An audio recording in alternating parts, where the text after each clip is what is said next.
ॐ शङ्करं शङ्कराचार्यं केशवं बादरायणं सूत्रभाष्यकृतौ वन्दे ভগবন্তু পুনঃ পুনঃ। ভগবান বুদ্ধদেব কঠোর তপস্যা করে পরম শান্তিময় নির্বাণ লাভ করেন। জীবের দুঃখে কাতর হয়ে তিনি জাতি বর্ণ নির্বিশেষে সকল মানুষকে নির্বাণের পথে আহ্বান করেছিলেন। তার ফলে কয়েক শত বছরের মধ্যে ভারতের অধিকাংশ লোক বৈদিক ধর্ম পরিত্যাগ করে বুদ্ধদেব প্রচারিত নির্বাণ লাভের চেষ্টায় রত হল। নির্বাণ লাভে মানুষের চিরশান্তি হয় বটে, কিন্তু তা লাভ করতে অত্যন্ত কষ্ট স্বীকার করতে হয়। বুদ্ধদেবের জীবনের জ্বলন্ত উদাহরণ যতই পুরনো হতে লাগল, ততই লোকের নির্বাণ লাভের আগ্রহ কমে গেল। সাধন তপস্যার নিয়ম নিষ্ঠা শিথিল হল, ধর্ম কেবল মতামত ও আচার মাত্রে পর্যবসিত হল। কত শত অদ্ভুত মত ও বিভৎস অতি ঘৃণ্য আচার বৌদ্ধ ধর্মের নামে ও পোশাকে ভারতের সর্বনাশের কারণ হল। বৌদ্ধ ধর্মের সর্বগ্রাসী প্রভাব সত্ত্বেও কোনো কোনো স্থানে ব্রাহ্মণগণ বহু কষ্টে বেদ পাঠ ও বৈদিক ধর্মের অনুষ্ঠান কিয়ৎ পরিমাণে রক্ষা করেছিলেন। দেশের এই দুর্দিনে বৌদ্ধ ধর্মের এই ঘোর অবনতির সময় তাঁরা আবার বেদ প্রচারের চেষ্টা করতে লাগলেন। ক্রমে ক্রমে সেই আন্দোলন প্রবল হয়ে উঠল। খ্রিস্টীয় সপ্তম শতকে প্রয়াগের কুমারিল ভট্ট বেদ প্রচারের জন্য দিগ্বিজয়ে বহির্গত হলেন। কুমারিল বৌদ্ধ কদাচারের স্থলে বৈদিক সদাচার প্রবর্তন করেন। সদাচার ও উপাসনাতে মানুষের মন পবিত্র হয়, কিন্তু জ্ঞান না থাকলে ধর্মকর্মেও মানুষ মুক্তি লাভ করতে পারে না। বৈদিক জ্ঞানযোগ সকল সদাচার ও সকল ধর্মের ভিত্তি এবং মুক্তির পথপ্রদর্শক। বৈদিক ধর্ম কর্মে আরম্ভ হয় এবং জ্ঞানে পূর্ণতা লাভ করে। বৈদিক ধর্মের পূর্ণ ভাব প্রকটিত করবার জন্য কুমারিল ভট্টের পর পরমহংস পরিব্রাজকাচার্য ভগবান শঙ্কর আবির্ভূত হয়েছিলেন।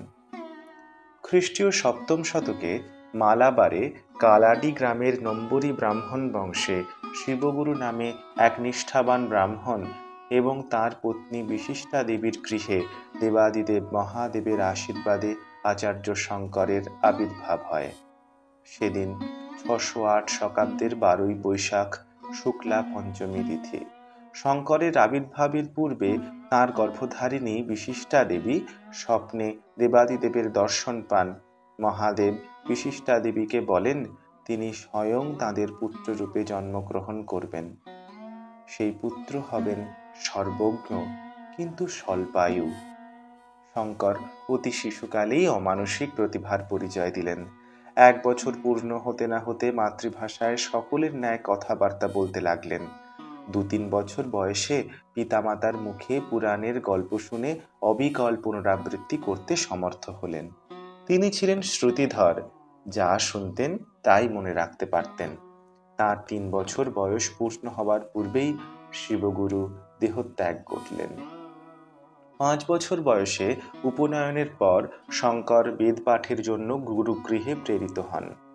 গুরুমুখে শাস্ত্রবাক্য শোনা মাত্র অসামান্য স্মৃতি ও বুদ্ধি বলে শঙ্কর অর্থের সঙ্গে বাক্যগুলি কণ্ঠস্থ করে রাখলেন। গুরু চমৎকৃত হয়ে অতি আনন্দের সঙ্গে অনবরত শিক্ষাদান করতে লাগলেন। মাত্র ৭ বছর বয়সের মধ্যে শঙ্করের বেদ বেদাঙ্গ পাঠ সমাপ্ত হল।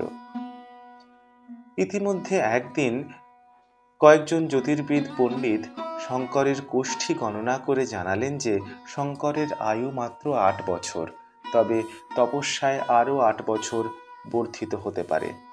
শঙ্কর শাস্ত্র পাঠে জেনেছেন যে জ্ঞান লাভ না করে মৃত্যু হলে আবার জন্মগ্রহণ করে ত্রিতাপে দগ্ধ হতে হয়। তিনি ভাবতে লাগলেন এত অল্প সময়ে জ্ঞান লাভ সম্ভব নয়, তবে শাস্ত্রে আছে সন্ন্যাস গ্রহণ করলে পরকালে সদ্গতি হয়। তিনি গর্ভধারিণীর কাছে মনের ভাব প্রকাশ করলেন। এই অবস্থায় মায়ের পক্ষে কোনো সিদ্ধান্ত করা দুষ্কর। একদিকে মৃত্যু, অপরদিকে সন্ন্যাস, উভয়ই মায়ের পক্ষে দুঃসহ। দারুণ দুশ্চিন্তায় মাতা পুত্রের দিন কাটতে লাগলো। একদিন শঙ্কর স্নান করতে আলোয়াই নদীতে নেমেছেন। এমন সময় এক কুমির এসে তাকে আক্রমণ করলো। তিনি চিৎকার করে উঠলেন। সেখানে উপস্থিত লোক সকল কোলাহল করতে লাগলো। গোলমাল শুনে মা ছুটে এলেন। তখন কুমির শঙ্করকে গভীর জলে নিয়ে যাচ্ছে এবং শঙ্কর, মা সন্ন্যাসের অনুমতি দাও, মা অনুমতি দাও বলে চিৎকার করছেন। জননীর বুঝতে বাকি রইল না যে পুত্রের আয়ু নিঃশেষ প্রায়। তখন তার আর ভাববার সময় ও সামর্থ্য ছিল না। তিনি সন্ন্যাসের অনুমতি দিলেন। আশ্চর্যের বিষয় এই যে মাতার অনুমতি পেয়ে শঙ্কর মনে মনে সন্ন্যাস গ্রহণ করা মাত্র কুমির তাকে ছেড়ে দিল। এরপর মাত্র ৮ বছর বয়সে শঙ্কর গৃহত্যাগ করেন। কালাডি ত্যাগ করে শঙ্কর গুরুর সন্ধানে দক্ষিণ ভারতের বিস্তীর্ণ অঞ্চল পরিক্রমা করে অবশেষে নর্মদার তীরে এসে পৌঁছলেন। সেখানে তাঁর সঙ্গে দেখা হলো গোবিন্দপাদের। ইনি ছিলেন মান্ডুক্যকারিকা খ্যাত গৌড়পাদ স্বামীর প্রধান শিষ্যদের অন্যতম। গোবিন্দপাদ সাদরে তাকে শিষ্যত্বে বরণ করে নিলেন ও বেদান্তের গহীন তত্ত্বে তাকে দীক্ষিত করলেন। ৭ বছর পরে শঙ্করের বেদান্ত অধ্যয়ন ও সাধনা সমাপ্ত হলে তার গুরু তাকে কাশী যেতে নির্দেশ দিলেন। কাশী ছিল প্রাচীন ভারতের জ্ঞান ও আধ্যাত্মিকতার পীঠস্থান।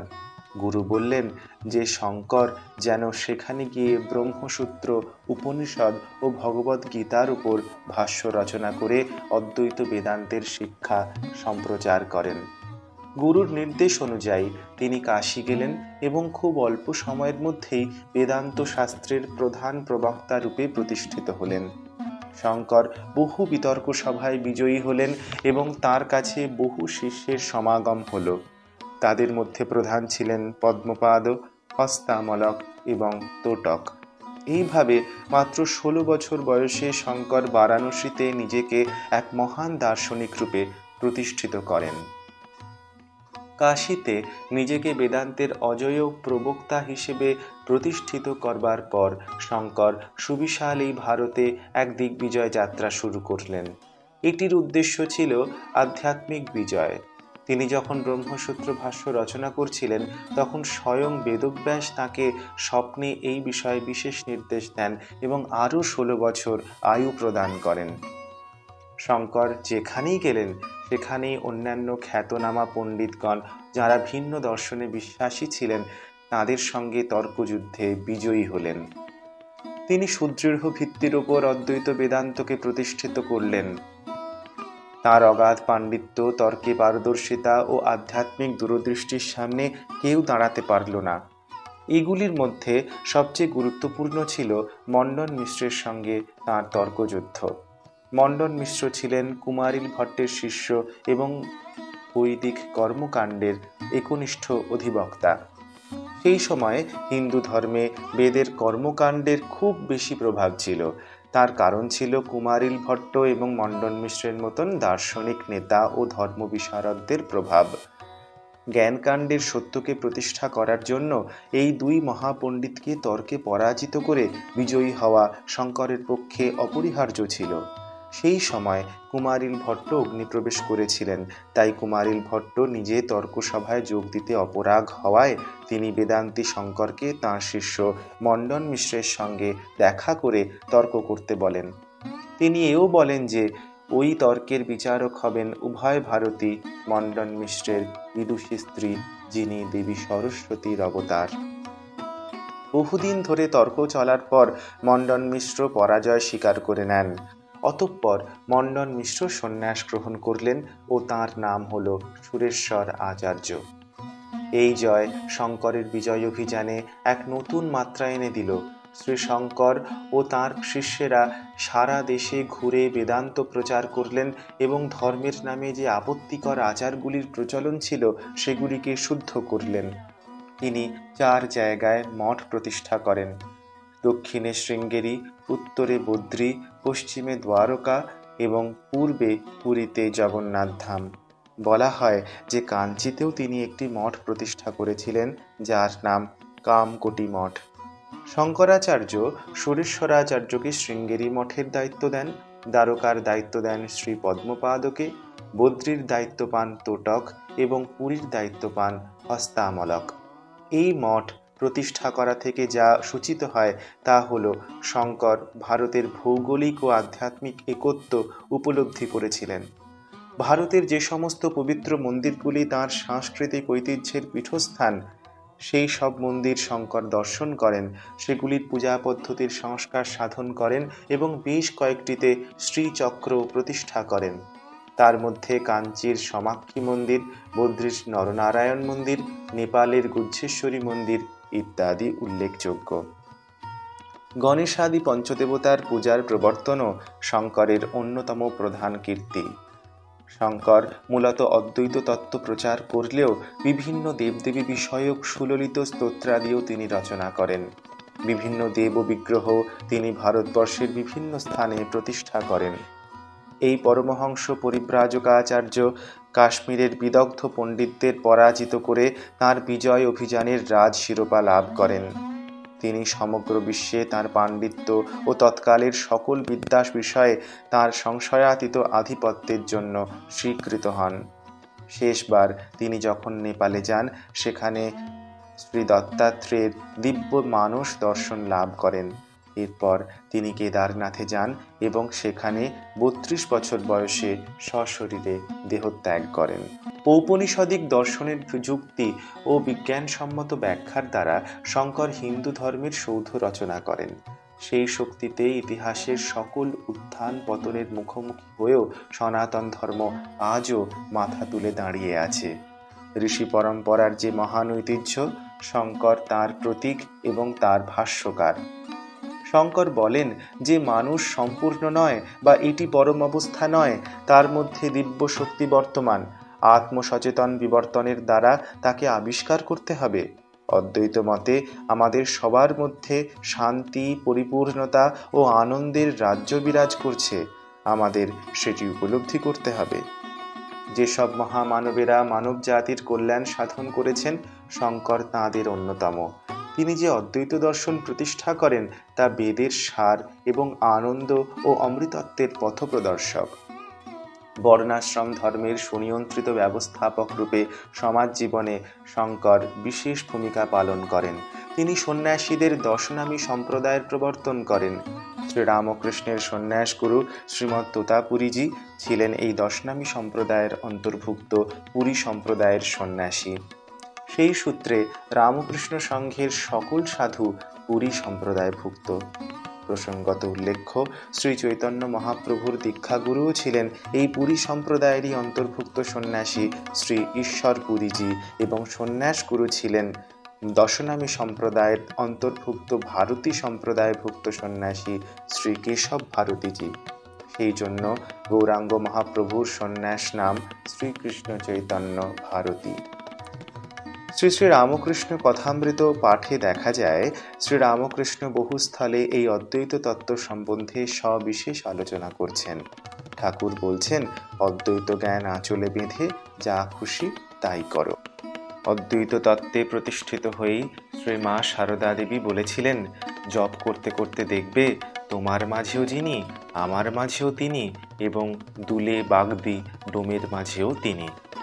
আচার্য স্বামী বিবেকানন্দ ভগবান শঙ্করাচার্যের প্রতি গভীর শ্রদ্ধাশীল হয়ে মন্তব্য করেছিলেন, শঙ্কর বেদান্তের মূল সূত্রটি ধরতে পেরেছিলেন। স্বামীজি আরও বলেছিলেন, মহান দার্শনিক শঙ্কর এসে দেখালেন বৌদ্ধ ধর্ম ও বেদান্তের সারাংশে বিশেষ প্রভেদ নেই। স্বামীজি এই বেদান্তকেই ঘরে ঘরে পৌঁছে দিতে চেয়েছেন এবং জীবনের প্রতি ক্ষেত্রে তার প্রয়োগ হোক তা সর্বান্তঃকরণে চেয়েছেন। আচার্য শঙ্কর প্রতিষ্ঠিত অদ্বৈত তত্ত্বের উপর ভিত্তি করেই স্বামী বিবেকানন্দ রামকৃষ্ণ সংঘে সেবাযজ্ঞের প্রবর্তন করেন। রামকৃষ্ণ সংঘের মূল সুরই হল অদ্বৈত তত্ত্ব। রামকৃষ্ণ সংঘের ইতিহাসে শঙ্কর পঞ্চমী তিথি আরও একটি কারণে বিশেষ গুরুত্বপূর্ণ। এই তিথিতেই 1951 খ্রিস্টাব্দের 11ই মে ভগবান শ্রীরামকৃষ্ণদেবের পুণ্য জন্মভূমি শ্রীধাম কামারপুকুরে রামকৃষ্ণ মঠ ও রামকৃষ্ণ মিশনের তৎকালীন সহসংখ্যাধ্যক্ষ পূজ্যপাদ শ্রীমৎ স্বামী শঙ্করানন্দজি মহারাজ শ্রী শ্রী ঠাকুরের শ্বেত শুভ্র অপূর্ব মর্মর মূর্তি প্রতিষ্ঠা করে শ্রীমন্দির উদ্বোধন করেন। এই প্রতিষ্ঠা কার্য সম্পন্ন করবার সময় শ্রীমন্দিরে শ্রী শ্রী ঠাকুরের পাশে শ্রীমৎ স্বামী ব্রহ্মানন্দজি মহারাজকে দণ্ডায়মান অবস্থায় দর্শন করেন শ্রীমৎ স্বামী শঙ্করানন্দজি। পরবর্তীকালে সংখ্যাধ্যক্ষ রূপে শঙ্করানন্দজি স্মৃতিচারণ করে বলেছেন, কে ভেবেছিল ঠাকুরের জন্মস্থানের উপর আশ্রম মন্দির গড়ে উঠবে? কে ভাবতে পেরেছিল নগণ্য গ্রাম কামারপুকুরের এত কদর হবে? গ্রামের শিক্ষা দীক্ষা সমৃদ্ধির উন্নতির পথে এগিয়ে চলেছে। গ্রামে বিদ্যালয় মহাবিদ্যালয় হয়ে কামারপুকুর ও তার চারদিকের অঞ্চলগুলির শিক্ষা বিশেষভাবে প্রসার লাভ করেছে। দেশ বিদেশ থেকে শত শত ভক্ত ঠাকুরের জন্মস্থান দেখতে আসেন।